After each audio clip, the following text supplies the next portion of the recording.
Kelahiran Pedang Iblis bab 531. Bangsa Uttara telah dipaksa untuk melarang para pembudidaya heroik dari keluarga bangsawan di benua baru untuk menyamai kecepatan penjelajahan kekaisaran sandal. Tentu saja, izin itu tidak berlaku untuk semua keluarga bangsawan. Dengan penyebab yang mengancam akan memulai perang saudara. Keluarga Elbas mencoba menenangkan keluarga terkuat yang ingin menurunkannya, sekaligus memberikan keuntungan bagi mereka yang setia kepada royals. Tidak perlu dikatakan bahwa hanya keluarga bangsawan berukuran besar yang diperbolehkan berada di tanah abadi. Bukan hanya masalah keuntungan dan kesetiaan, keluarga bangsawan menengah dan kecil tidak memiliki kekuatan untuk mengirim para pembudidaya heroik menjauh dari wilayah mereka. Juga, keluarga berukuran besar lebih berpengaruh, memiliki kesetiaan pada salah satu dari mereka berarti memiliki kendali atas semua keluarga yang lebih lemah di bawahnya. Saya mengerti bahwa tanah ini penuh dengan kekayaan, tetapi saya telah kehilangan anak saya. Tidak ada yang bisa menggantikannya. Seorang pria paruh baya dengan rambut emas panjang berbicara saat dia terbang di atas dataran bersalju. Tuan Mulos, anakmu mati di tangan penjahat, tidak ada yang menghubungkan insiden Fondur dengan keluargaku. Seorang wanita terbang di sampingnya dan menjawab asumsinya. HMPH, keluarga Elbas memiliki banyak cabang. Kamu mungkin bersalah tanpa menyadarinya. Lord Mulos menjawab kata-kata wanita itu. Dua pembudidaya heroik yang terbang di atas dataran putih adalah Fred Mulos dan Lois Elbas, dengan makhluk mulia di tahap cair dan kerajaan di tahap gas. Fred, kita telah berteman selama lebih dari 3 dekade. Keluarga Elbas telah memberi keluargamu akses gratis ke akademi untuk abad berikutnya, dan kamu di sini, menjelajahi sebagian dari tanah abadi. Serangan hari ini bahkan akan memberi kita banyak barang. Lepaskan saja dendam ini, Samuel membawa darahmu, tapi dia hanya seorang pembudidaya manusia. Lois berbicara, dan Fred menghela napas tak berdaya saat mendengar kata-kata itu. Hampir 20 tahun telah berlalu, tapi aku masih belum bisa melupakannya. Kurasa mungkin sudah waktunya untuk membuat ahli waris lagi. Apakah ada kemungkinan keluarga kita bisa menjadi satu? Tanya Fred, mengarahkan pandangan hangat ke arah Lois. Dia mengerti arti di balik kata-katanya. Pernikahan antara mereka berdua akan mengidentifikasi keluarga Mulos dengan royals, meningkatkan kekuatan penguasa bangsa Uttara. Lois meletakkan tangan di atas lengan Fred dan sedikit menarik jubahnya sebelum menjawab dengan suara lembut. Kita harus menunggu persetujuan ayahku, dia masih marah karena bekerja sama dengan keluarga Udie. Fred mengungkapkan sambil tersenyum dan memeluk Lois sebelum menundukkan kepalanya untuk menciumnya.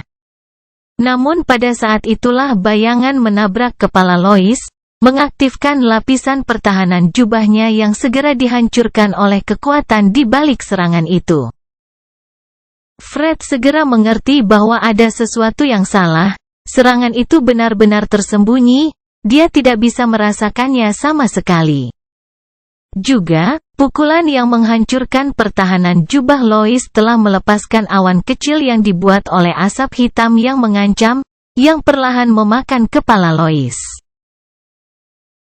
Fred bertindak cepat, tangannya mengambil api dan mendekati awan hitam, memicu kerusakan secepat mungkin sambil membiarkan Lois tidak terluka. Awan itu segera hancur, dan Lois yang terluka terungkap. Serangan itu mengejutkannya, tetapi jubahnya telah mencegah hasil yang mengecewakan, kulit di kepalanya robek di beberapa tempat, tetapi dia baik-baik saja. Siapa? Fred mengeluarkan teriakan marah saat dia mengangkat pandangannya ke langit, mencari penyerang.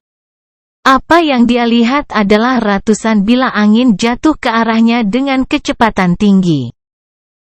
Fred tidak ragu, dia mendorong Lois menjauh dan menutupi tubuhnya dengan api untuk melindungi dirinya dari serangan itu.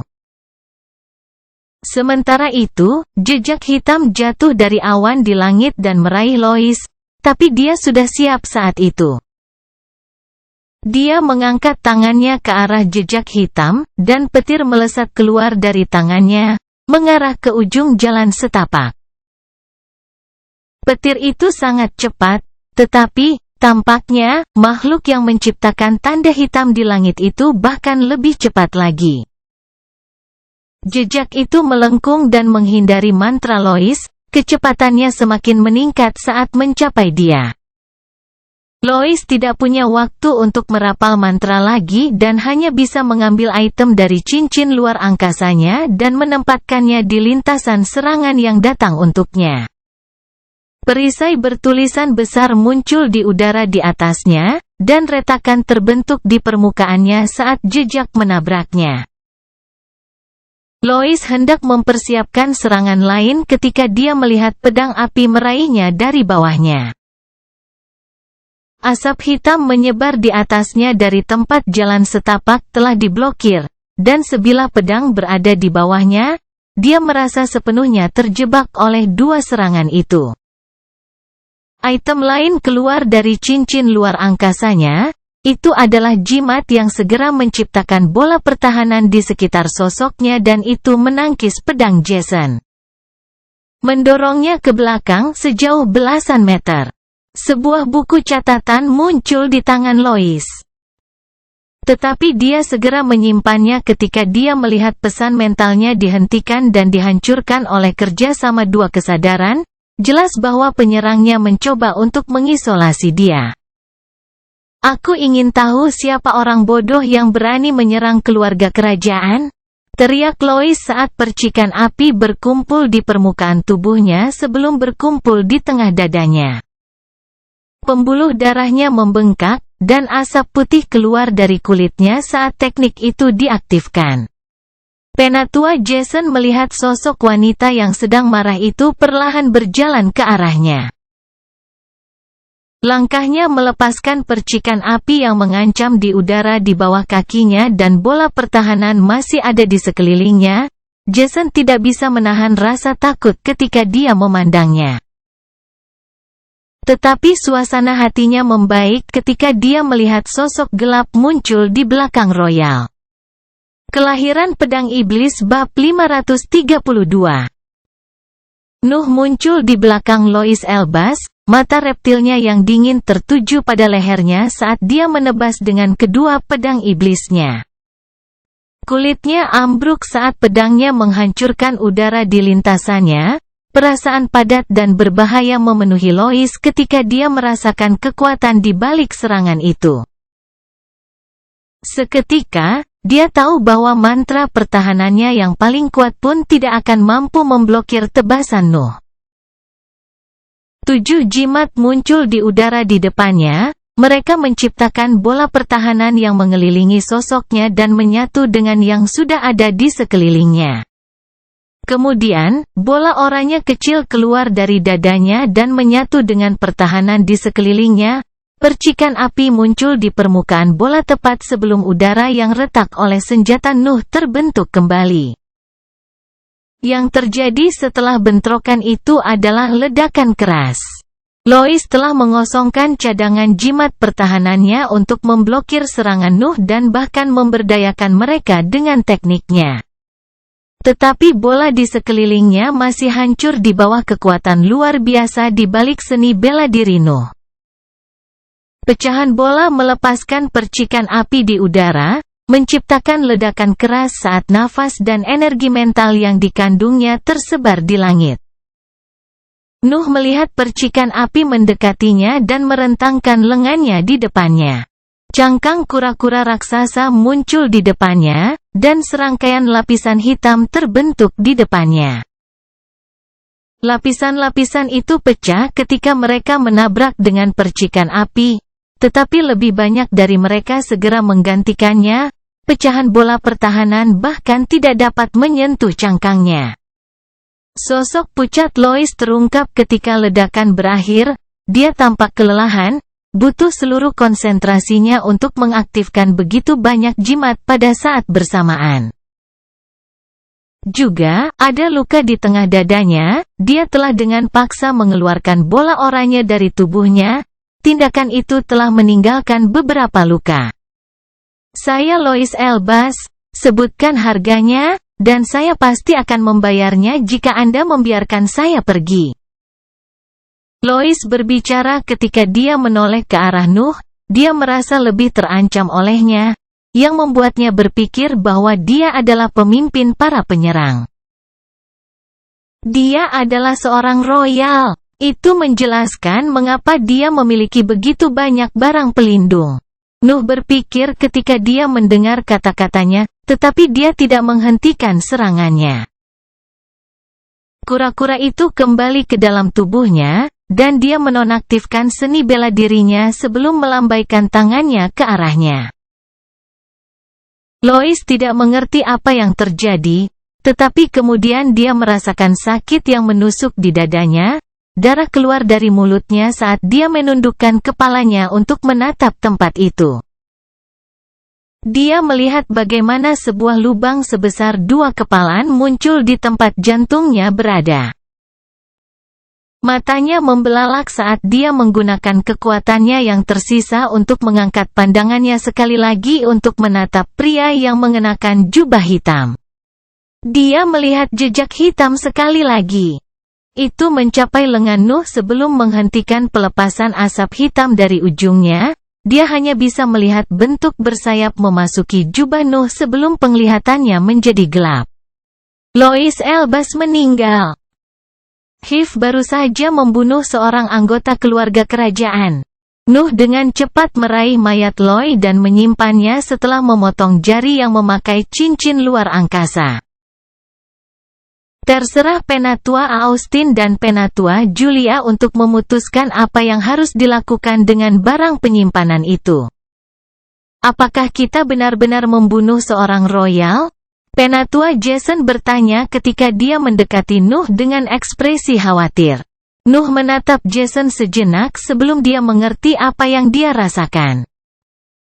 Jason adalah seorang kultivator heroik yang telah tinggal di Kepulauan Coral hampir sepanjang hidupnya. Sebagai anggota organisasi yang dominan, dia tidak pernah takut akan kekuatan yang lebih kuat. Dia dapat bertindak bebas tanpa mempedulikan konsekuensi dari tindakannya. Sebaliknya, Nuh menjalani kehidupan yang berlawanan. Dia selalu menjadi semut belaka di dunia yang dipenuhi monster yang mencoba mengendalikan dan mengeksploitasinya. Dia tidak ragu-ragu bahkan sedetik pun sebelum memberikan pukulan terakhir pada Lois. Dia begitu terbiasa memiliki kekuatan yang lebih kuat setelahnya sehingga dia bahkan tidak mempertimbangkan kemungkinan untuk membiarkannya hidup. Sedikit kekaguman muncul di dalam diri Jason ketika dia melihat betapa tenangnya Nuh. Dia tidak bisa tidak menerima kenyataan bahwa dia telah mendapatkan gelar Pangeran Iblis. Lois! Teriakan kasar terdengar di area tersebut beberapa saat setelah Royal meninggal. Jason dan Noah menoleh ke arahnya hanya untuk melihat Fred mulos menatap mereka. Kondisi Fred memprihatinkan, sebagian besar jubahnya telah terbakar, dan banyak luka dalam memenuhi tubuhnya. Tampaknya penyergapan Penatua Hope berjalan dengan baik. Fred menatap Jason sebentar sebelum mengarahkan pandangannya pada Noah. Matanya membelalak, dan dia mengeluarkan teriakan keras lagi ketika dia mengerti siapa dia. Noah Balvan! Teriak Fred, dan api besar menyelimuti tubuhnya, mendorong ketiga tetua di sekitarnya ke belakang beberapa meter. Kemudian, dia menembak ke arah Noah dengan kecepatan yang luar biasa. Noah yakin bahwa dia tidak akan bisa menyamai akselerasi itu bahkan saat menggunakan sprint bayangannya. Mata Nuh menajam ketika dia melihat sosok itu meraihnya. Api yang mengancam di sekitar sosok bangsawan itu melampaui kekuatan tahap cair dan memasuki tahap padat. Dia menggunakan seni rahasia, Nuh segera menyadari bahwa ketika dia merasakan kekuatan di balik api Fred, tampaknya bangsawan itu begitu putus asa sehingga dia memutuskan untuk menyia-nyiakan dantiannya hanya untuk melancarkan serangan yang luar biasa terhadapnya. Nuh menendang udara saat dia mengaktifkan seni rahasianya sekali lagi, sosoknya menghilang tepat sebelum Fred bisa menghubunginya. Namun, yang mengejutkan Noah, mata Fred mampu mengikuti gerakannya bahkan ketika dia menggunakan sprint bayangan ditambah dengan seni rahasia. Fred mengumpulkan api di sekitar tubuhnya di telapak tangan kanannya sebelum melemparkannya ke arah Nuh, sebuah bola merah yang bersinar terbang dengan kecepatan tinggi ke arahnya. Aku tidak bisa melarikan diri, Nuh berpikir ketika dia melihat bahwa bola itu bahkan lebih cepat dari Fred. Seni bela dirinya tidak akan mampu melepaskannya. Dan dia tidak punya cukup waktu untuk menggunakan mantra Wap. Dia hanya bisa bertahan. Seekor kura-kura hitam muncul di tempat terbuka dan menyelimuti Nuh dengan tubuhnya yang besar. Cangkangnya mengarah ke bola yang masuk saat lapisan pertahanan yang tak terhitung jumlahnya muncul di atasnya. Bola hitam terbentuk di depan lapisan. Noah mengaktifkan mantra lubang hitam untuk menghabiskan sebagian kekuatan yang terkandung dalam serangan Fred. Akhirnya, Nuh menjadi halus, bahkan mantra bentuk etherealnya diaktifkan saat dia mencoba bertahan dari mantra yang kuat itu. Kemudian, bola itu bentrok dengan metode pertahanan Nuh, dan langit menjadi merah di area itu. Kelahiran Pedang Iblis bab 533 luka. Sebuah ledakan yang memenuhi udara di mana Nuh mengerahkan pertahanannya dengan api, membuat langit menjadi merah karena lebarnya ledakan itu. Noah merasakan gelombang kekuatan yang memenuhi tubuhnya sebelum dia mulai terpengaruh oleh panas yang dipancarkan oleh serangan Fred. Mantra lubang hitam menyerap bagian dari Brett yang terkandung dalam serangan sebelum diliputi oleh panas. Lapisan pertahanan di depan cangkang kura-kura pecah saat api melaju. Lebih banyak lapisan yang dibuat di bawah kendali Nuh, tetapi mereka tidak dapat mengimbangi kemajuan panas. Nyala api segera mencapai cangkang hitam dan mengisi permukaannya dengan retakan. Pendamping darah Nuh menimbulkan rasa sakit saat cangkangnya pecah, api membakar tubuhnya. Dan retakan muncul di atas sosok setengah transparannya di lautan kesadaran Nuh saat makhluk itu menahan serangan itu. Kemudian, serangan Fred mencapai bentuk halus Nuh yang tersembunyi di dalam rekan darah. Nuh merasakan sensasi terbakar memenuhi tubuhnya dan melukainya melalui mantra bentuk etherealnya. Kekuatan di balik serangan Fred bahkan melampaui api naga terkutuk peringkat 5 di Granite Abyss. Nuh merasakan organ dalamnya mendidih di bawah panas luar biasa yang dipancarkan oleh serangan itu. Namun, setelah beberapa detik, api menyebar, langit kembali ke warna biru alaminya, dan sosok Nuh muncul di tempat terbuka. Asap putih keluar dari tubuh Nuh. Bercak-bercak kulit yang terbakar terlihat di mana-mana di bawah jubahnya yang compang camping, bahkan asap keluar dari mulut saat dia bernapas. Seolah-olah ada sesuatu di dalam dirinya yang masih menyala. Bajingan itu, kutukan Nuh di benaknya saat dia mengarahkan energi yang diserap oleh mantra lubang hitam ke arah lukanya. Dia juga memakan sesosok mayat binatang ajaib dari cincin luar angkasanya untuk meningkatkan kecepatan penyembuhan. Kekuatan di balik serangan Fred mirip dengan mantra yang dilemparkan oleh panggung kultivator yang solid. Itu jauh lebih kuat daripada serangan biasa dari binatang ajaib peringkat 5 yang lemah. Namun, Nuh telah meningkat terlalu banyak sejak perjalanannya ke jurang granit, terutama untuk hal yang berkaitan dengan tubuhnya. Zak menyerap banyak kerusakan dan mantraku juga berhasil. Namun, tubuhku menahan banyak kekuatan dan selamat hanya dengan luka-luka ini, hebat. Nuh dengan senang hati berpikir ketika dia mengevaluasi luka-lukanya. Kondisinya tidak optimal, tetapi hanya luka di organ dalamnya yang membutuhkan waktu beberapa minggu untuk sembuh, kulit yang hangus akan sembuh total dalam hitungan jam. Apa yang membuatnya puas adalah bahwa mantranya, bersama dengan Zack dan tubuhnya yang kuat, membuatnya mampu menahan serangan dari seorang kultivator panggung yang solid.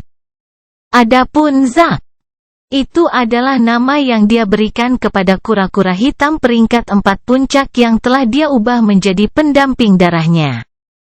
Bagaimana? Fred berbicara dengan suara lembut ketika dia menyadari bahwa Noah telah selamat. Suasana hatinya semakin diperburuk oleh fakta bahwa Nuh tampak baik-baik saja, serangan yang membuatnya kehilangan dantiannya bahkan tidak dapat meninggalkan luka yang bertahan lama. Rasa sakit yang tajam menyebar dari punggungnya, Fred menundukkan kepalanya hanya untuk melihat bahwa bilah angin telah membuat celah besar di dadanya.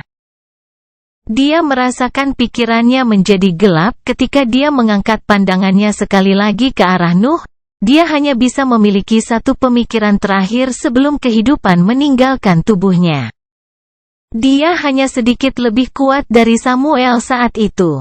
Kemudian, tubuhnya yang tak bernyawa mulai jatuh dari langit, tetapi Penatua Laurel dengan cepat meraihnya. Dia tahu bahwa Nuh menyimpan mayat para pembudidaya heroik yang mereka bunuh. "Kamu tidak apa-apa." Penatua Hope muncul di udara di sebelah Nuh dan bertanya, dia tampak sangat prihatin dengan kondisinya. "Iya, biarkan aku melihat mayatnya." Nuh dengan jelas menjawab ketika dia mendekati Elder Laurel. Ekspresi kecewa muncul di wajahnya ketika kesadarannya menganalisis pinggang rendah Fred. Dantiannya terbuang sia-sia, tidak ada yang tersisa di sana, dan bahkan jaringannya telah terkuras. Bangsawan terkutuk. Nuh mengutuk dalam benaknya ketika dia memberi isyarat kepada Laurel untuk menyimpan mayat itu. Dia tidak berguna untuk itu. "Bagaimana kamu bertahan dari serangan itu? Aku cukup yakin kekuatannya telah mencapai tahap yang solid." Penatua Jason bertanya ketika dia terbang ke arahnya. Anggota kelompok lainnya juga berkumpul di sekitar Nuh. Ekspresi mereka menunjukkan betapa kagumnya mereka setelah menyaksikan pencapaian itu. "Pertahananku bagus," Nuh dengan santai menjawab sebelum menambahkan sesuatu yang lain. "Dan elemenku adalah kegelapan." Kata-kata Nuh mengingatkan para pembudidaya lain tentang bakatnya. Dia seharusnya lebih lemah dari grup karena kurangnya pengalaman, tetapi dia masih memiliki salah satu bakat yang paling langka. Mantra dan serangannya secara alami akan lebih kuat dibandingkan dengan elemen lainnya. Tentu saja, jawaban itu saja tidak menyelesaikan keraguan para pembudidaya, setidaknya tidak semuanya. Mereka adalah kultivator heroik berpengalaman yang telah hidup jauh lebih lama daripada Nuh dan telah mengumpulkan lebih banyak pengalaman. Mereka tahu bahwa bakat saja tidak dapat mengisi celah antara tahap gas dan padat. Mereka yakin bahwa Nuh menyembunyikan semacam rahasia, tetapi mereka memutuskan untuk tidak menyelidiki lebih jauh. Setiap pembudidaya memiliki rahasianya sendiri. Tidak sopan untuk menyelidikinya. "Bisakah kamu melanjutkan misi?" Penatua Hope bertanya ketika dia melihat bahwa semua orang telah menyerah untuk menyelidiki kekuatan Nuh. "Iya, tapi akan lebih baik jika aku istirahat sebentar." Hope mengangguk untuk membalas jawaban Noah. Dia memberi isyarat kepada kelompok itu untuk mengawasi area sambil menemani Noah ke tanah bersalju. "Aku akan menghubungi para tetua dan membuat mereka menangani cincin luar angkasa para pembudidaya. Mereka seharusnya menjadi penjaga yang ditempatkan di perbatasan wilayah yang dikendalikan oleh negara Utra. Pulihkan sebanyak yang kamu bisa selagi aku mengatur ulang grup. Penatua Hope mengucapkan kata-kata itu sebelum terbang kembali ke langit. Nuh menatap sosoknya beberapa saat sebelum mengambil dantian Lois dan dengan cepat memakannya. Kelahiran Pedang Iblis bab 534 primordial. Pertahanan Zack bagus, butuh sedikit untuk pulih sepenuhnya. Tapi aku seharusnya sudah bisa menggunakannya dalam 1 atau 2 hari. Nuh menganalisis pertempuran sebelumnya saat dia beristirahat di tanah bersalju. Sosok halus kura-kura hitam terluka parah untuk bertahan melawan serangan Fred, tetapi karena itu adalah pendamping, energi mental darah Nuh dapat dengan cepat menyembuhkannya. Havo juga berguna, kecepatannya luar biasa, dan mematikan ketika menyerang area yang tidak dilindungi. Itu juga bisa menyatu dengan jubahku karena warnanya hitam. Dan masuk ke dalam bentuk sebagian iblis saat terbang. Perhatian Nuh tertuju pada sosok setengah transparan lainnya di dalam lautan kesadarannya saat dia memikirkan itu. Havo dengan malas melayang di atas laut di dalam bolanya. Itu adalah elang malam peringkat 4 puncak yang telah diubah oleh Nuh menjadi pendamping darah. Havo juga merupakan penyebab di balik jejak hitam.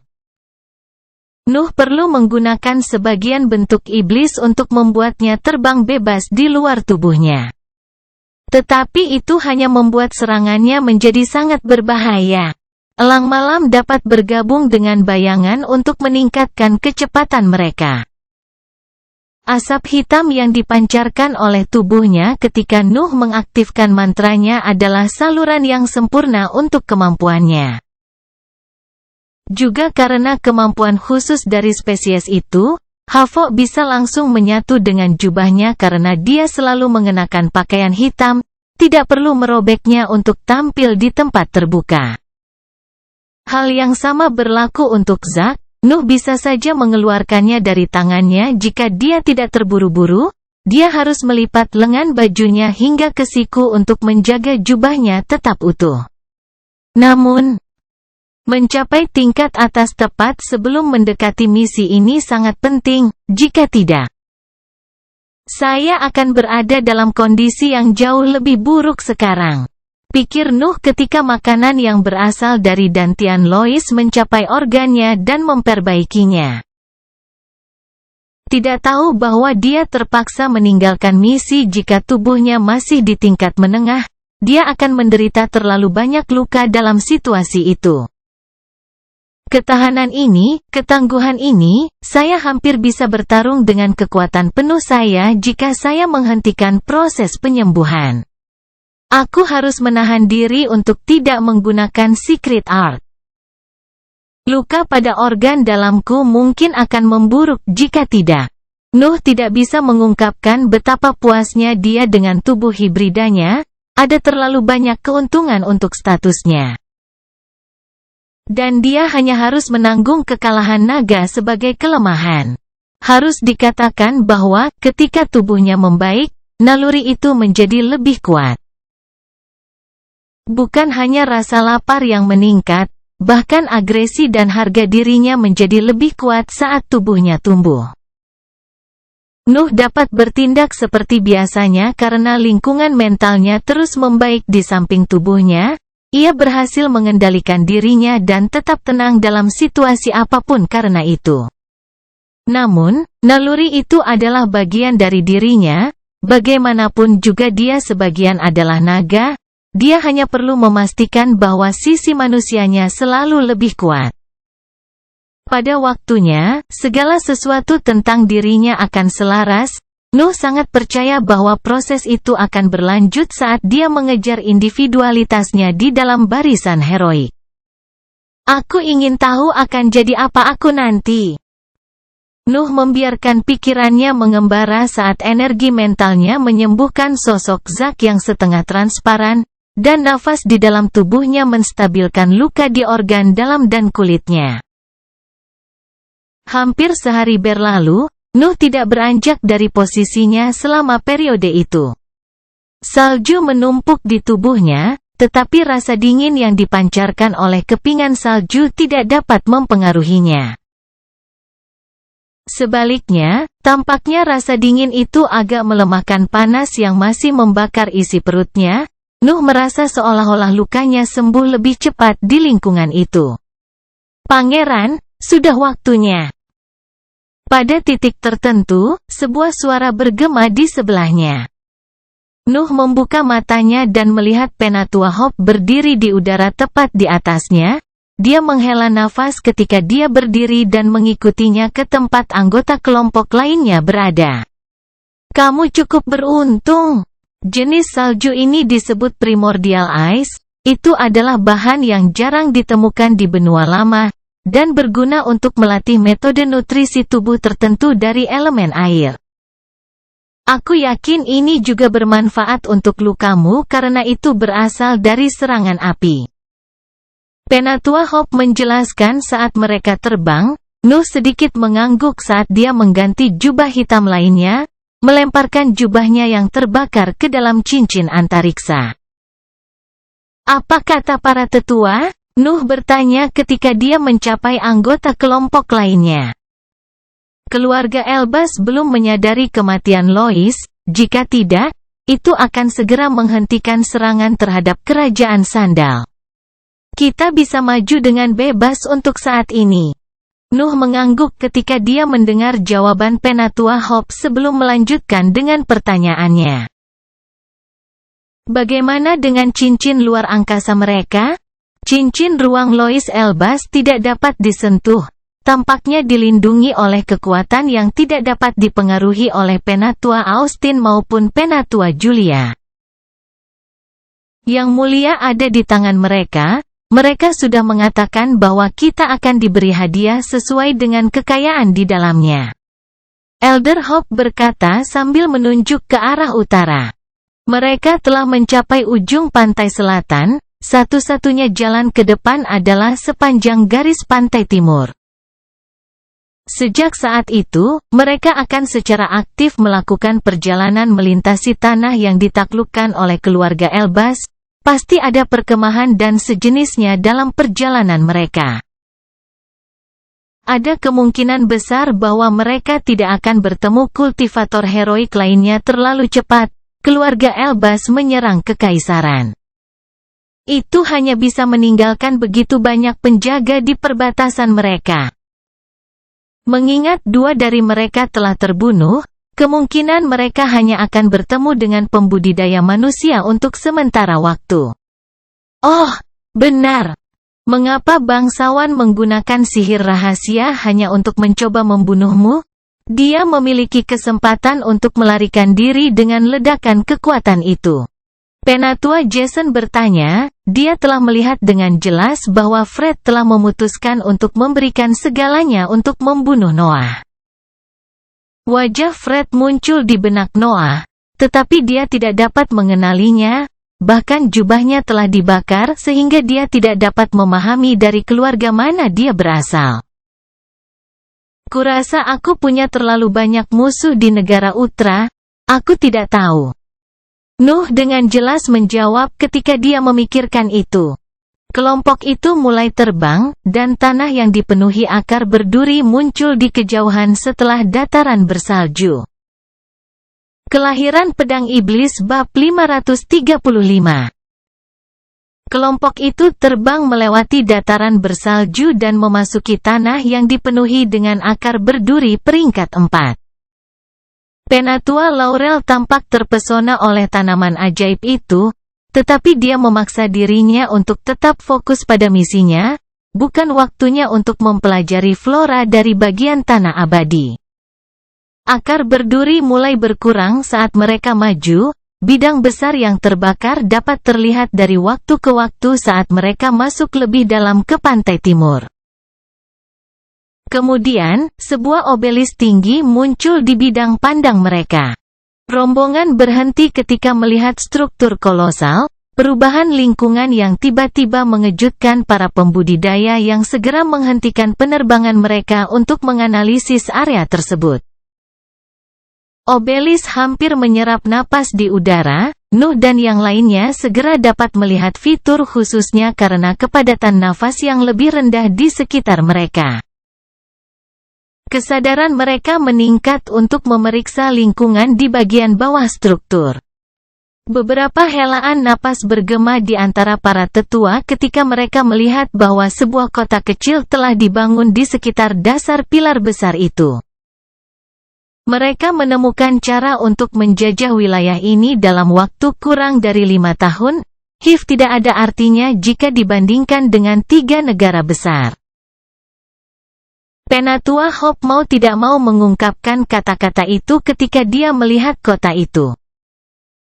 Yang lebih mengejutkan lagi adalah penghuninya adalah pembudidaya manusia. Bahkan ada pembudidaya di peringkat kedua. Keluarga Elbaz telah menciptakan lahan budidaya yang sempurna untuk aset manusianya. Nuh berpikir sambil kesadarannya menyelidiki kota.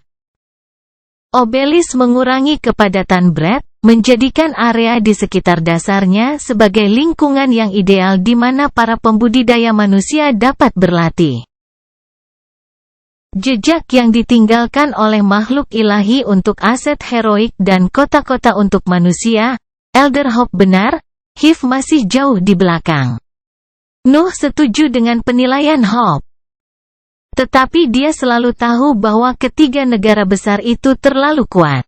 Dia tidak yakin tentang bangsa Papral dan kekaisaran, tetapi dia telah memperoleh pemahaman yang jelas tentang aset heroik bangsa Utra. Keluarga Elbaz sendiri lebih kuat dari keseluruhan HIV. Lalu, ada semua kultivator heroik dari setiap keluarga bangsawan. Saya akan mengatakan bahwa ada sekitar 200 kultivator heroik di jajaran bangsa Utra. Aku bertanya-tanya berapa banyak dari mereka yang berada di level Chasing Demon. Nuh tahu bahwa kekuatan sebenarnya dari setiap organisasi dapat ditemukan pada anggotanya yang terkuat. Jumlah semut yang Anda miliki tidak masalah jika musuh memiliki naga. Dunia kultivasi lebih mementingkan entitas tunggal tetapi tak tertandingi daripada banyak pion. Tentu saja, pembudidaya peringkat 4 bukanlah semut, tetapi kekuatan yang dimiliki oleh satu keberadaan peringkat 6 terlalu besar. Yang merupakan salah satu alasan mengapa Kepulauan Coral berhasil merdeka segera setelah mendapat kesempatan. Apa yang kita lakukan? Penatua Pansy bertanya ketika dia melihat bahwa kelompok itu terus diam. Dia tidak suka berada di tempat terbuka untuk waktu yang lama. Tidak bisakah kita menghancurkan kota saja? Kehilangan manusia ini tidak akan terlalu mempengaruhi bangsa Utra, tapi obelis ini tampaknya mahal. Itu harus menjadi pukulan keras untuk bertahan bahkan untuk bangsa besar. Penatua Jason menyarankan, tetapi yang lainnya ragu untuk melakukan pendekatan itu. Menghancurkan obelis akan memaksa menghentikan serangan keluarga Elbaz di kekaisaran. Kami ingin menimbulkan kerugian sebanyak mungkin sambil menjelajahi wilayah mereka dan tetap anonim. Manusia ini mungkin menjadi ancaman hanya di masa depan yang jauh, tapi fokus kita harus tetap pada saat ini sekarang. Nuh mengungkapkan pendapatnya tentang situasi tersebut. Merobohkan struktur akan menjadi pendekatan yang tepat jika HIV ingin menaklukkan area itu. Tetapi itu tidak mungkin dilakukan dengan kekuatannya saat ini. Sebaliknya, mengurangi aset kepahlawanan bangsa Utra akan memberi lebih banyak ruang bagi kekuatan Nusantara. Memungkinkan mereka untuk mempertahankan kendali atas tanah di sisi lain pantai selatan dan pantai barat. Kami bahkan tidak tahu apakah ada pertahanan di sekitarnya. Saya tidak berpikir keluarga Elbaz mengharapkan serangan, tetapi membangun sesuatu yang begitu penting tanpa perlindungan itu hanya sembrono. Penatua Hope menambahkan, mengungkapkan persetujuannya dengan visi Nuh. Keheningan menyelimuti kelompok itu untuk beberapa saat sebelum semua orang setuju untuk menghindari kota dan terus menyergap para pembudidaya heroik di jalan mereka. Nuh dan yang lainnya terbang mengelilingi area yang ditempati oleh obelis, dan akar berduri muncul kembali segera setelah mereka meninggalkan jangkauan kota. Tampaknya Royals telah memutuskan untuk membersihkan zona itu saja. Mereka menurunkan kecepatan terbang mereka karena mereka telah secara resmi memasuki wilayah yang dikendalikan oleh negara besar. Tidak mengherankan jika bertemu dengan para pembudidaya heroik yang menjarah dan mempelajari materi di sana. Kemudian, Nuh merasakan instingnya bergetar ketika ngarai gelap muncul di tanah beberapa kilometer di depannya. Ngarai tidak luput dari pandangan teman-temannya. Medan di sekitarnya telah dibersihkan setelah Lord Delbert menemukan tempat itu. Akar berduri yang menyembunyikan ngarai telah dimusnahkan di tahun-tahun yang telah berlalu. Aura kuno seperti itu. Penatua Jason menyuarakan pikirannya saat dia menatap ngarai. Teman-temannya memikirkan hal serupa ketika mata mereka tertuju pada tempat itu. Hanya Nuh yang memiliki pemikiran berbeda. Geraman rendah bergema dari dasar ngarai, raungan mereka membawa kemarahan, rasa sakit, dan bahkan ketidakberdayaan. Mereka terjebak. Makhluk perkasa yang terperangkap dalam kegelapan oleh tangan kekuatan yang lebih tinggi. Pikirannya mulai mengembara saat dia menggunakan sisi naganya untuk memahami arti di balik geraman itu. Kelaparan yang telah berlangsung selama berabad-abad, dan hanya jeritan yang bergema di kegelapan sebagai pendamping mereka.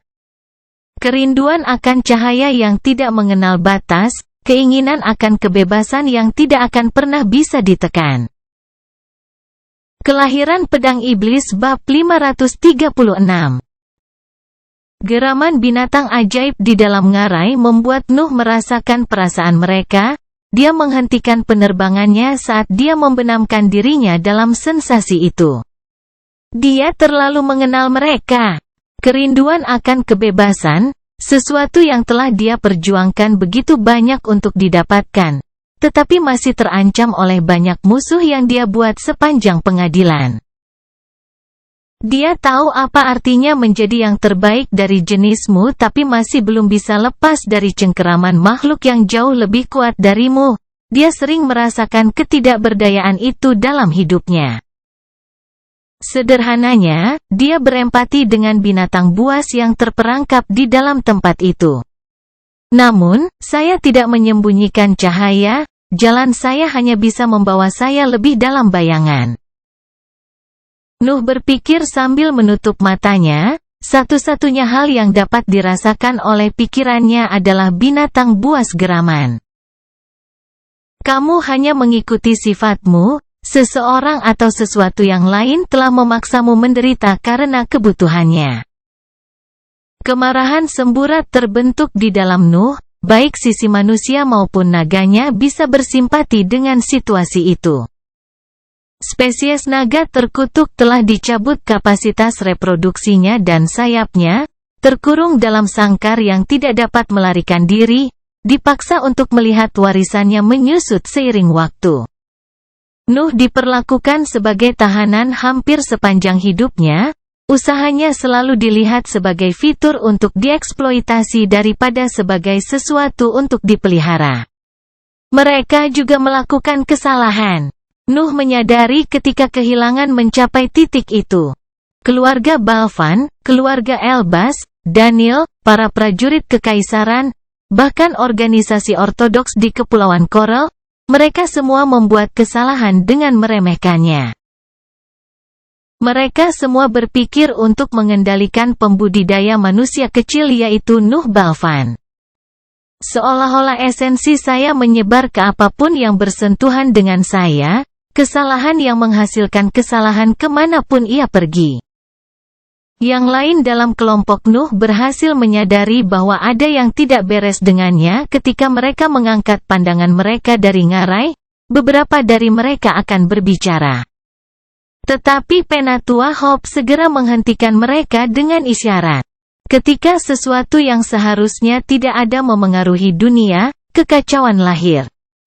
Jejak senyuman muncul di wajah Nuh, dia tidak bisa menahan perasaan puas ketika dia meninjau kembali pengaruh positif yang dia miliki sepanjang hidupnya.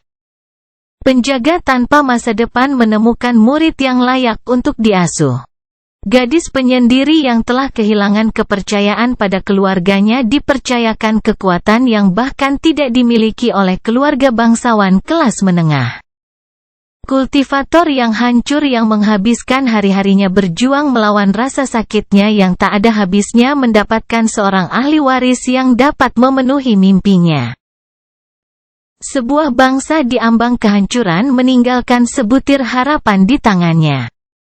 Sebuah organisasi yang bersembunyi di bawah permukaan akhirnya bisa naik ke tampuk kekuasaan dan mengklaim kemerdekaannya. Spesies yang hampir punah terbang sekali lagi di langit dan meneriakkan kemarahannya ke langit dan bumi. Aku yang pertama, manusia yang ditakdirkan untuk menjadi orang biasa, tapi berakhir sebagai monster yang menentang takdirnya. Mengapa saya harus putus asa jika kegelapan mengelilingi saya? Bakatnya telah menyebabkan sebagian besar masalah Nuh, elemennya adalah kutukannya. Tetapi juga alasan mengapa dia berhasil bersinar begitu terang di antara teman-temannya. Jika kegelapan mengelilingiku, aku akan mengubahnya menjadi kegelapanku. Esensi saya tidak memiliki kehendak surga dan bumi, saya tidak harus mematuhi hukum mereka. Aura Nuh sedikit berubah tepat di bawah tatapan rekannya. Sikap dingin dan kebiadaban yang dia pancarkan berkurang intensitasnya, seolah-olah selubung gelap mulai menutupi keberadaannya. Kekacauan menyebar setiap kali saya mengambil langkah, apa yang saya sentuh meninggalkan takdir yang telah ditentukan sebelumnya yang dipilih oleh langit dan bumi. Kegelapanku tidak akan mengikat atau bersembunyi, itu akan menciptakan jalan di mana hanya ada kekosongan. Karena kesalahan bisa hidup dan kekosongan bisa ada. Dan itu akan mempengaruhi dunia di sekitarnya. Sesuatu di dalam Nuh berubah ketika dia mencapai titik itu dalam pikirannya. Menghabiskan begitu banyak waktu untuk mengambil nyawa membuat Anda melupakan orang-orang yang Anda berikan.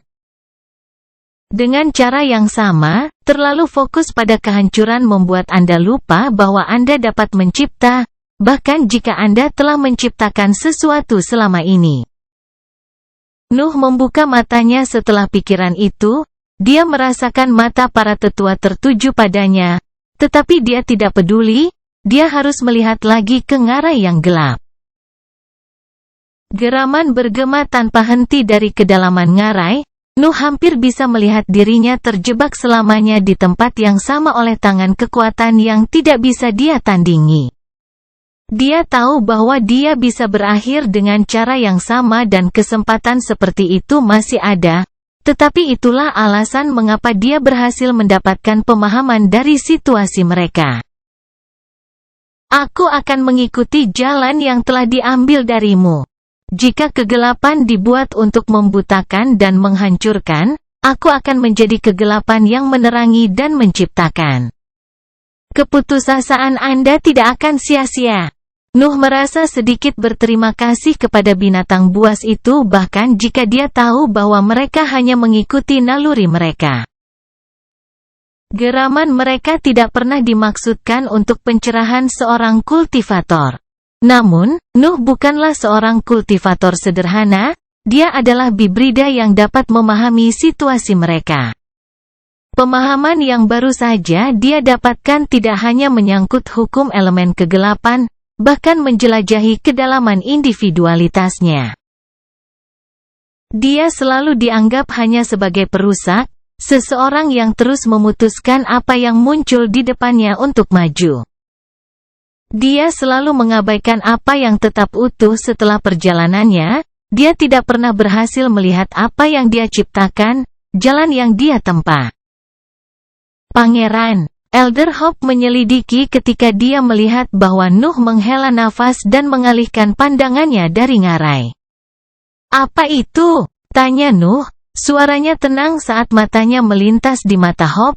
seolah-olah dia tidak sadar bahwa dia baru saja berhenti terbang di wilayah musuh untuk sementara waktu.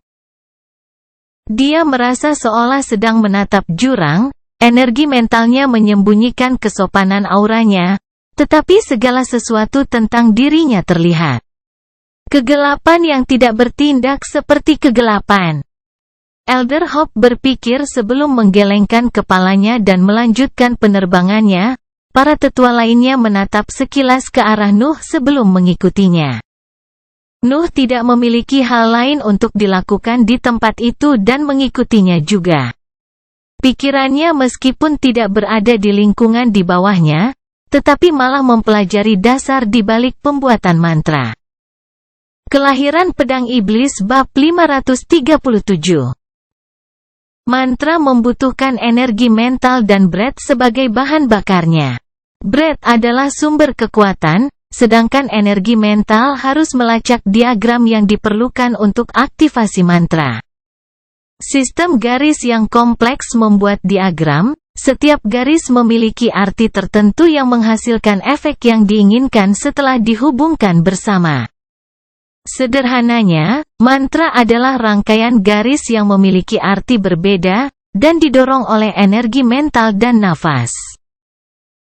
Nuh telah mampu memahami makna-makna itu di masa lalu dan mereproduksi makna-makna yang menarik baginya melalui tubuhnya, menciptakan seni bela diri yang menghasilkan efek serupa. Namun, dia tidak pernah bisa membuat mantra, dia tidak tahu harus mulai dari mana di bidang itu. Metode penempaan elementalnya membutuhkan bahan dan kehendak sementara diagram yang diperlukan untuk menyalin bahasa alami dari nafas di dunia, sesuatu yang tidak dapat dia dengar atau baca. Dia selalu berpikir bahwa dia tidak dapat membuat mantra karena dia tidak tahu cara memalsukan diagram, tetapi pencerahan baru membuktikan bahwa dia salah. Diagram hanyalah saluran yang memaksa nafas untuk bekerja dengan cara tertentu, mereka bertindak sebagai hukum, mereka hanya menetapkan makna. Nuh berpikir ketika dia mengikuti kelompoknya melewati ngarai yang gelap, lambat-lambat mereka memberinya waktu yang dia perlukan untuk memecahkan masalah itu. Tentu saja, itu bukan hanya satu makna tetapi satu set dari mereka yang dapat menciptakan efek luar biasa setelah digabungkan. Mereka bahkan lebih kompleks daripada kemauan yang menangani teknik kultivasi saya. Perhatian Nuh sebentar mengatasinya pada pinggangnya yang rendah, di mana sosok kecil setengah transparannya melayang di depan dantian. Nuh harus terus-menerus mengisi kembali cadangan energi mental kehendaknya agar tetap aktif.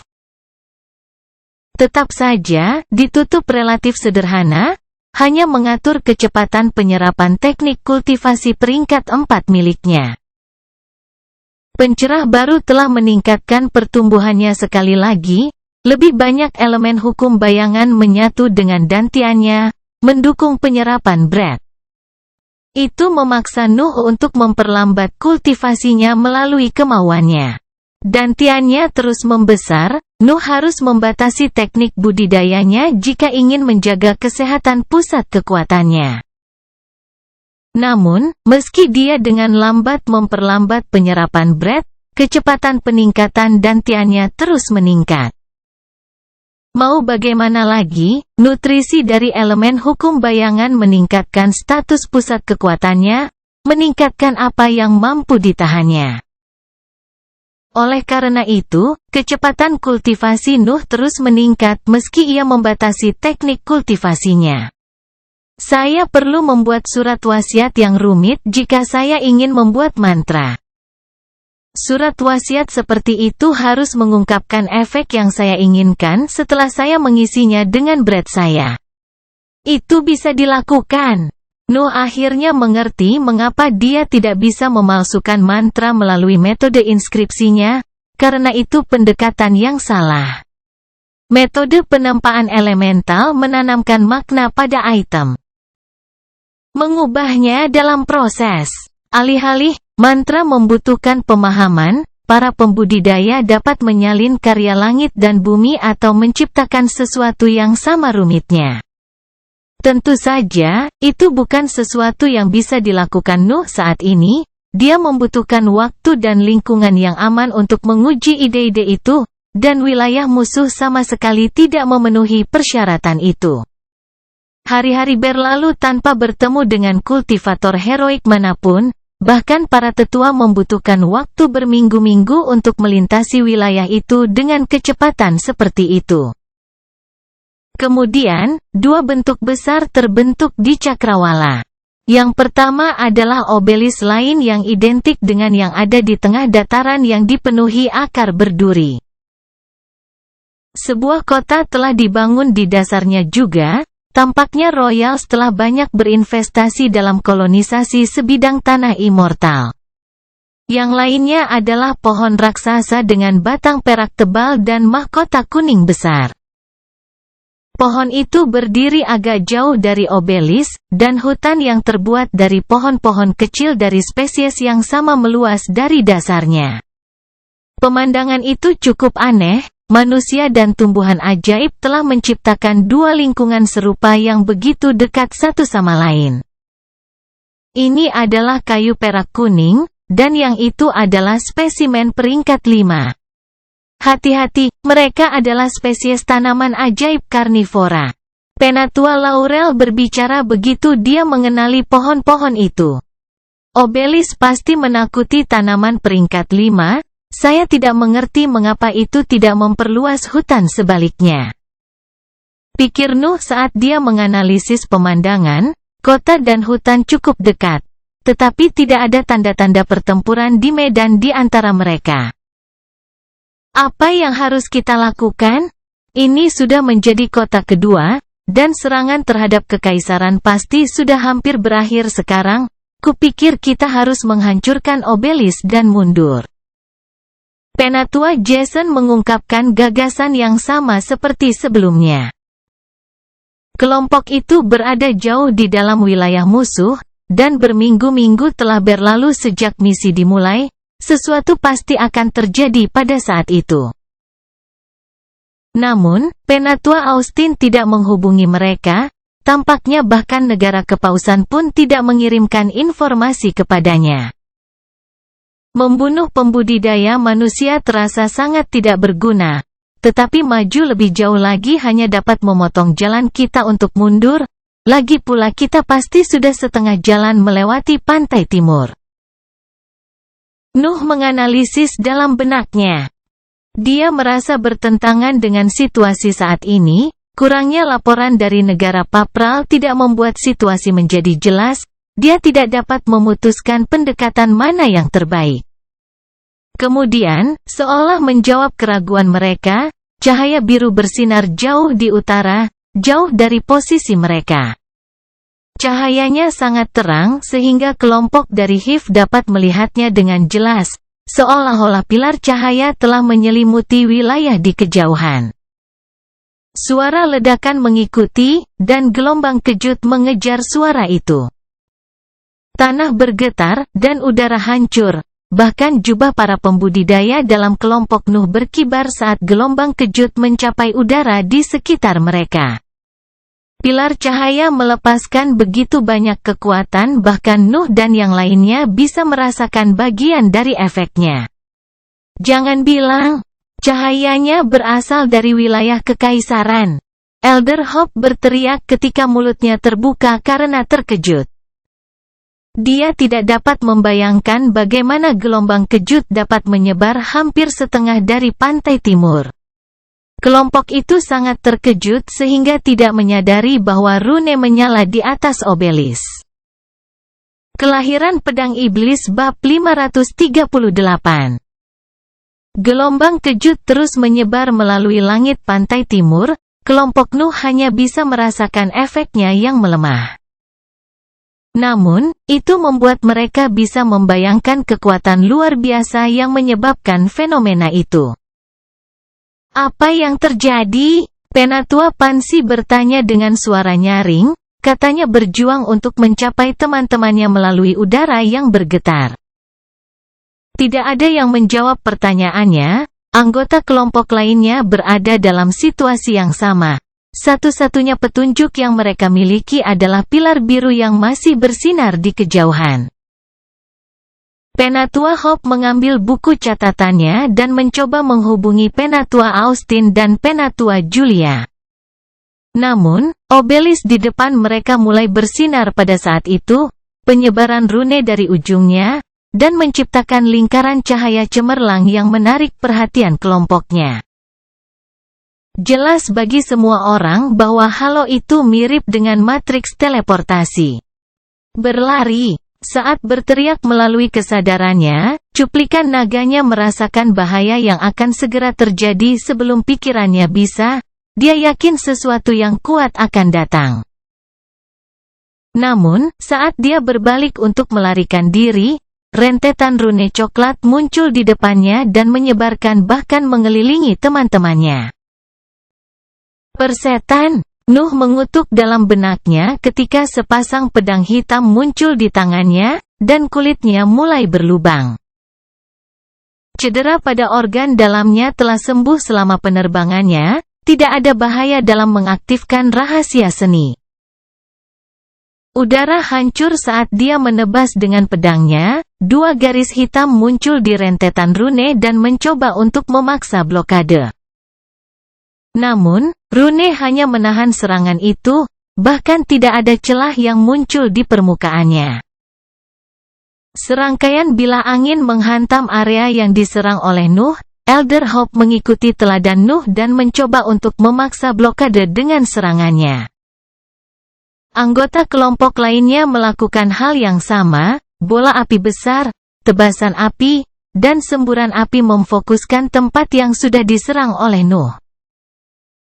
Namun demikian, bahkan serangan gabungan dari 4 pembudidaya heroik tidak dapat menembus pengepungan rune coklat. "Siapa kamu?" Sebuah suara wanita bergema di atas mereka. Lingkaran cahaya yang dipancarkan oleh obelis menghilang, memperlihatkan selusin sosok yang sedang menatap mereka. Peringkat 5 pembudidaya. Nuh menyadari ketika dia merasakan kekuatan wanita yang memimpin. Dia memiliki rambut emas dan mata hijau, dan dia mengenakan jubah emas hangus yang hampir tidak bisa menutupi tubuhnya. Bagian jubahnya yang robek menunjukkan bercak kulit yang terbakar dan serangkaian luka yang dalam, sepertinya dia baru saja keluar dari pertempuran. Anggota kelompoknya yang lain berada dalam situasi yang sama, luka memenuhi tubuh para pembudidaya, beberapa dari mereka bahkan kehilangan 1 atau 2 anggota tubuh. Mereka pasti berteleportasi kembali ke sini setelah pilar biru muncul. Obelis ini adalah jalan keluar mereka. Nuh dengan cepat mengerti apa yang sedang terjadi. Para pembudidaya di atasnya adalah pasukan yang dikirim oleh bangsa Utra untuk menyerang kekaisaran yang baru saja kembali dari medan perang. Ini buruk, tidak ada yang bisa kita lakukan terhadap runenya. Nuh mengevaluasi ketika dia mencari item di dalam cincin luar angkasanya. Dia memiliki 2 metode untuk menghancurkan blokade kultivator peringkat 5. Yang pertama adalah peledakan item penyimpanan peringkat 6 miliknya, tapi ledakan itu pasti akan membunuhnya sehingga dia hanya bisa menggunakan kekuatannya sebagai ancaman. Yang kedua adalah jimat yang diberikan oleh Chasing Demon sebelum perjalanannya ke jurang granit. Rune coklat memengaruhi kesadarannya. Nuh tidak bisa menggunakan mantra Wap. Jimat adalah satu-satunya jalan keluar dari situasi itu kecuali para tetua turun tangan.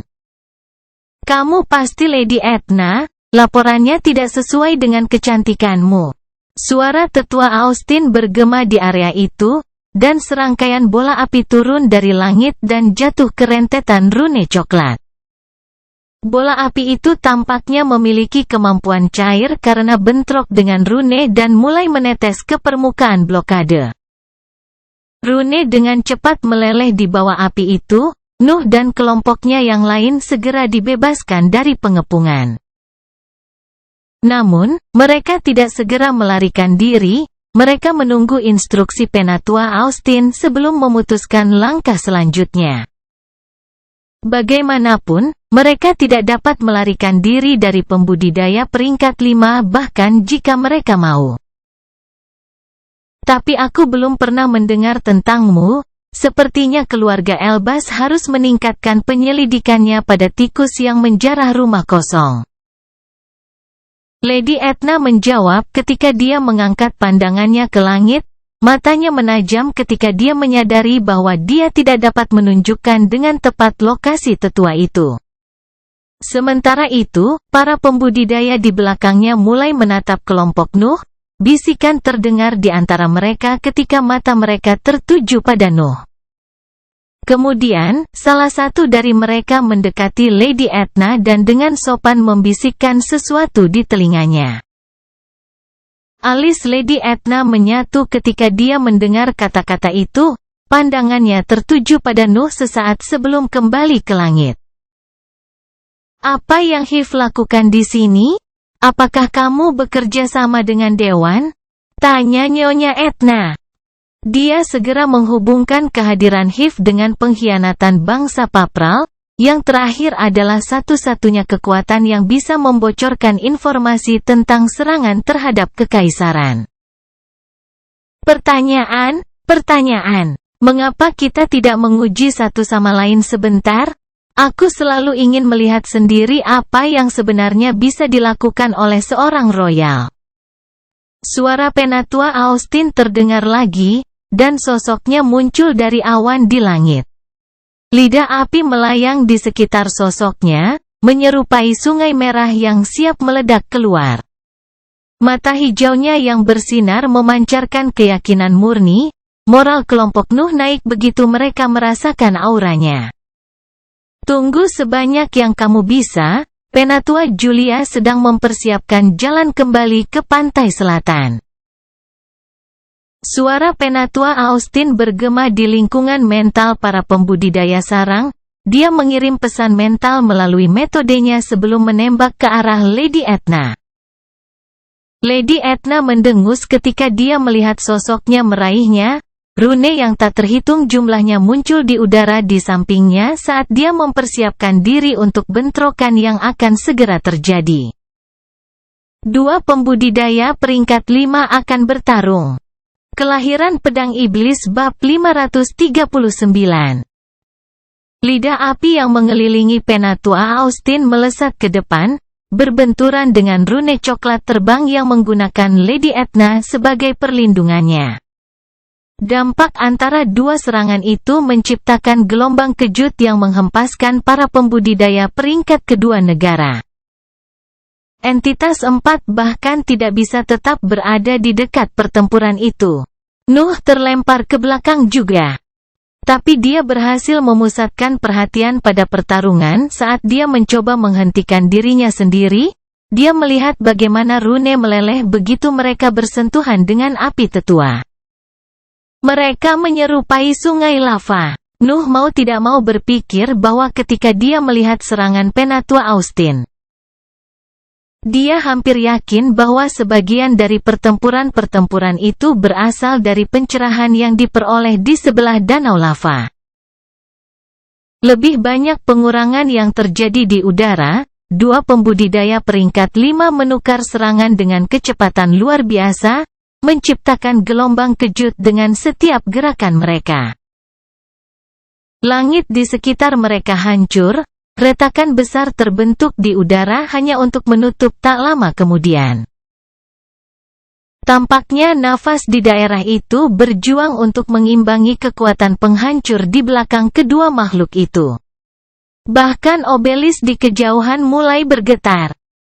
Bangunan di kota pada dasarnya mulai runtuh saat gelombang kejut menyapu mereka, dan kepanikan menyebar di antara para pembudidaya manusia yang tinggal di sana. Itu murni kekacauan. Pertempuran antara pembudidaya yang begitu kuat telah langsung mengubah lingkungan, seolah-olah bahaya zona muncul entah dari mana. Hanya para pembudidaya heroik di tempat kejadian yang bisa bertahan melihat pertempuran, tetapi orang-orang dari bangsa Utra melihat luka mereka memburuk di bawah tekanan itu. "Kejar mereka!" teriak Lady Etna saat dia mengalihkan fokus sepenuhnya pada pertarungannya. Lebih banyak rune terbentuk di sekelilingnya dan gambar halus dari pohon tinggi muncul di belakang punggungnya. Pohon halus itu menyerupai kayu perak kuning peringkat 5, cabang-cabangnya yang setengah transparan menghubungkan diri mereka dengan rune, yang mulai bersinar dengan cahaya yang lebih terang. Mantra itu efektif karena rune Lady Etna berhenti meleleh di bawah api Penatua Austin dan mulai mendorongnya kembali ke langit, sepertinya dia ingin menyeretnya menjauh dari obelis. Sementara itu, 11 pembudidaya bangsa Utra yang tersisa menembak setelah para tetua HIV. Ada 2 pembudidaya peringkat 4 di tahap cair dan 9 di tahap gas di kelompok negara Utra. Namun, mereka semua terluka, beberapa di antaranya bahkan parah. Para pembudidaya sarang melihat banyak sosok mendekati mereka, tidak butuh waktu lama sebelum masing-masing dari mereka dikepung. Elder Hope menemukan 2 kultivator tahap cair di sisinya, dan bahkan para tetua lainnya menemukan diri mereka dengan 2 lawan di level mereka. Namun, Nuh menemukan bahwa perlakuan khusus telah disediakan untuknya. Jadi, beginilah cara mereka ingin memainkannya.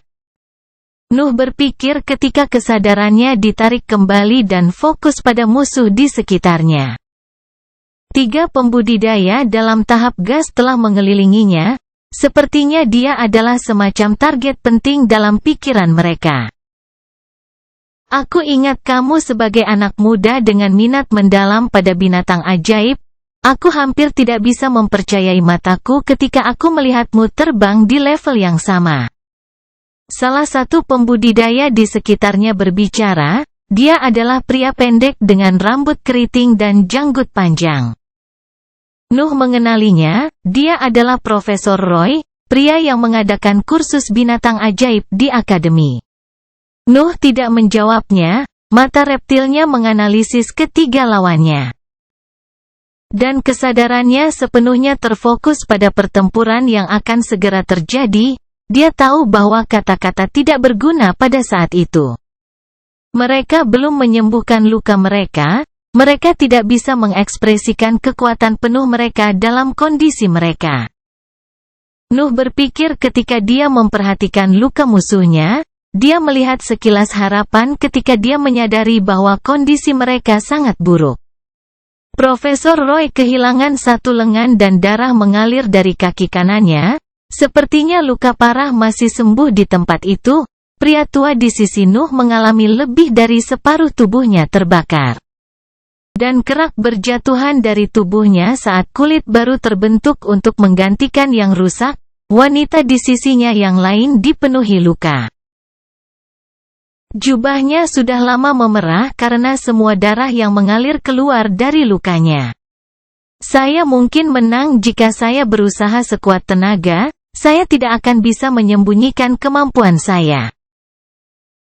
Nuh berpikir ketika dia berhenti membatasi teknik kultivasinya dan mengangkat tangan ke sisinya.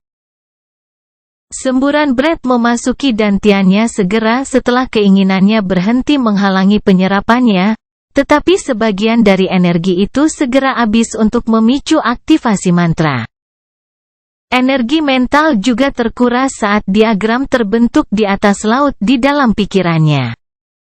Sebuah bola hitam tidak rata terbentuk di tengah telapak tangannya dan membesar saat lebih banyak energi dituangkan ke dalamnya.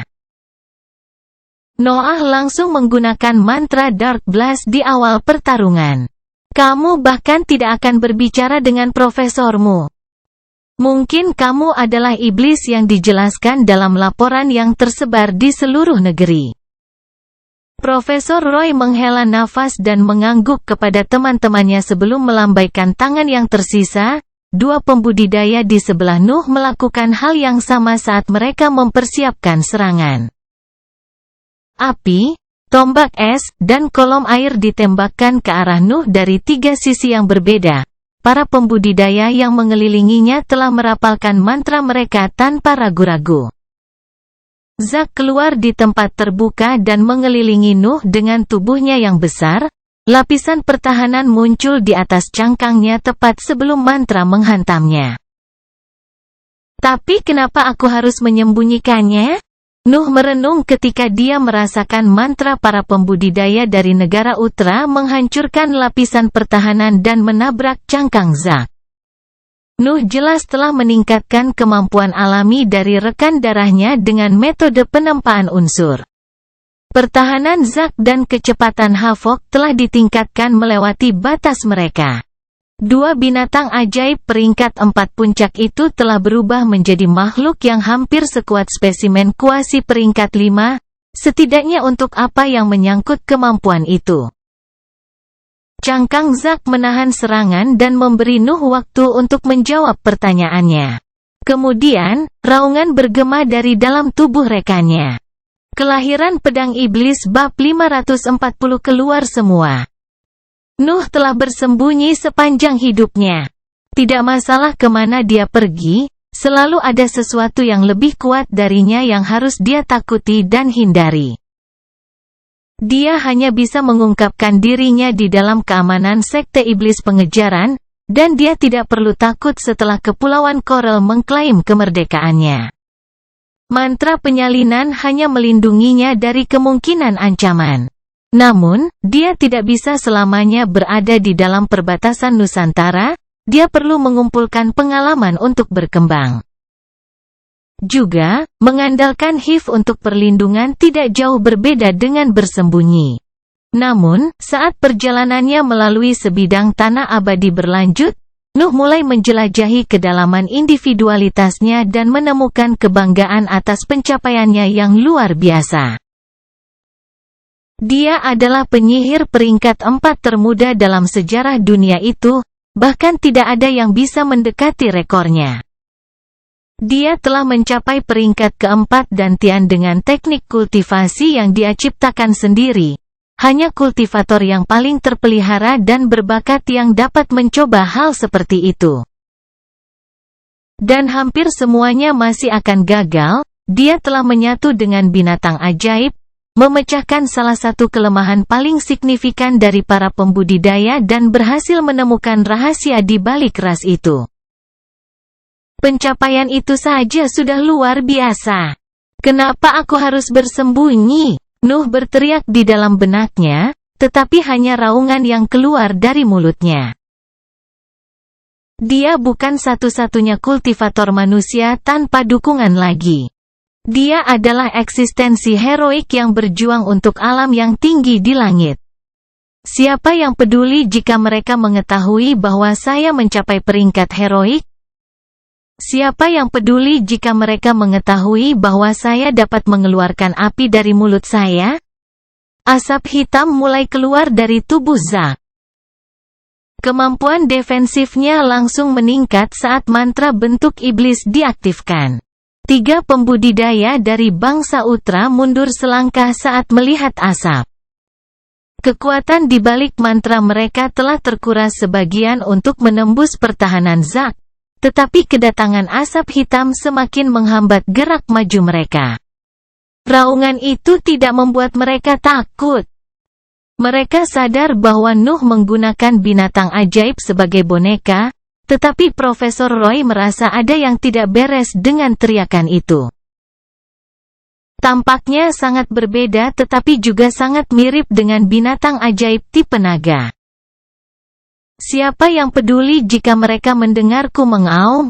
Nuh berteriak dalam benaknya sebelum mengaktifkan seni rahasianya dan menendang udara di bawah kakinya. Tubuh Zack pecah untuk mengeluarkan Noah, rekan darah segera diserap kembali ke dalam tubuhnya, dan mantra musuhnya terbang jauh sekarang setelah target mereka hilang. Apa yang keluar dari kura-kura hitam bukanlah manusia. Itu adalah sosok jahat dengan sepasang tanduk dan ekor. Nuh tidak ragu untuk memasuki wujud iblis lengkap melawan 3 kultivator heroik. Dia memegang 2 pedang hitam. Dan bola yang tidak rata melayang di sampingnya, mantra ledakan gelap tidak pernah berhenti mengumpulkan energi saat Nuh berada di dalam teman darahnya. Nuh langsung melemparkan mantranya ke arah 3 pembudidaya. Bola telah mencapai radius 2 meter saat itu. Lebar itu sudah cukup untuk tujuannya. Para pembudidaya dari negara Utra mundur sekali lagi ketika mereka melihat bola yang tidak rata datang ke arah mereka. Sensasi berbahaya terpancar dari bentuknya. Dan asap hitam yang mengancam mengelilingi permukaannya saat mencapai mereka. Para pembudidaya tidak tetap pasif di depan serangan Nuh. 3 dinding yang terbuat dari es, air, dan api mengelilingi mantra ledakan kegelapan dan mencoba menahan kekuatannya. Sementara itu, mereka juga mengincar Nuh dengan serangan mereka. 2 ular api besar dan 100 bintang laut yang terbuat dari air muncul di langit dan melesat ke arah Nuh. Juga, pecahan es yang tak terhitung jumlahnya bergabung dengan serangan bintang laut dan ditujukan untuk iblis yang marah di atas mereka. Nuh mendapati dirinya dikelilingi oleh 3 serangan berbeda sekali lagi. Nuh tampaknya tidak peduli dengan mantra yang masuk. Dia dengan cepat meledakkan bola yang tidak rata sebelum terjun langsung ke arah 3 pembudidaya. Sebuah ledakan bergema di area tersebut. Dan retakan muncul di permukaan ketiga dinding saat ledakan dan asap hitam mencapai mereka. Namun, kekuatan gabungan dari 3 mantra pertahanan berhasil menghentikan serangan Nuh sepenuhnya. Namun pada saat itulah para pembudidaya dari negara Utra menyadari ada sesuatu yang salah. Penglihatan dan kesadaran mereka berkedip sesaat ketika mantra itu meledak.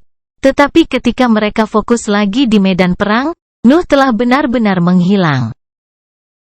Kemudian, ketiganya merasakan cakar merobek organ dalam mereka. Darah keluar dari mulut para pembudidaya. Mereka dengan cepat mengerti bahwa Nuh telah menyelundupkan ratusan cakar halus itu ke dalam mantra ledakan kegelapan untuk mengejutkan mereka. Profesor Roy bahkan tidak punya waktu untuk mengutuk sejak gelombang kejut menghantam bola mentalnya. Pikirannya menjadi kosong saat dia mencoba menstabilkan getaran yang memenuhi dinding lautan kesadarannya. Nuh berada di atasnya. Dia telah menggunakan ledakan mantranya untuk mengaktifkan kekuatan penuh dari seni bela diri sprint bayangan dan membuat musuh-musuhnya kehilangan jejaknya. Kemudian, dia menargetkan pembudidaya yang mengenalnya lebih baik. Dia telah memutuskan untuk tidak bersembunyi lagi. Tetapi memberikan kesempatan kepada musuhmu untuk mempelajari semua kemampuanmu adalah hal yang bodoh. Orang yang bisa mengambil beberapa petunjuk tentang statusnya sebagai bibrida adalah Profesor Roy, jadi dia harus diurus terlebih dahulu. Nuh melakukan 2 tebasan saat dia turun ke arah kepala Profesor Roy. Udara pecah saat 2 garis berasap memotong langit secara vertikal. Roy tidak tahu apa-apa tentang ancaman yang akan segera terjadi. Pikirannya masih bergetar di bawah pengaruh mantra mental tremor, fokus penuhnya ada di dinding bola mentalnya. Namun, rentetan pecahan es dan bintang laut muncul dalam perlindungannya. 2 pembudidaya lainnya segera mengarahkan mantra mereka untuk membela rekan mereka yang tidak berdaya. 2 celah berasap muncul di rentetan pertahanan, bintang laut yang tak terhitung jumlahnya dihancurkan. Dan es berjatuhan ke segala arah saat mantra mencoba memblokir serangan Nuh. Pada akhirnya, tebasan Nuh tidak mencapai Roy, kekuatan mereka habis beberapa meter dari kepalanya, hanya beberapa jejak asap korosif yang tersisa di udara di antara mereka. Teman-teman Roy menghela nafas lega ketika mereka melihat bahwa dia aman. Mereka akan meluncurkan diri ke arah Noah ketika mereka melihat jejak hitam dengan kecepatan tinggi menuju Profesor.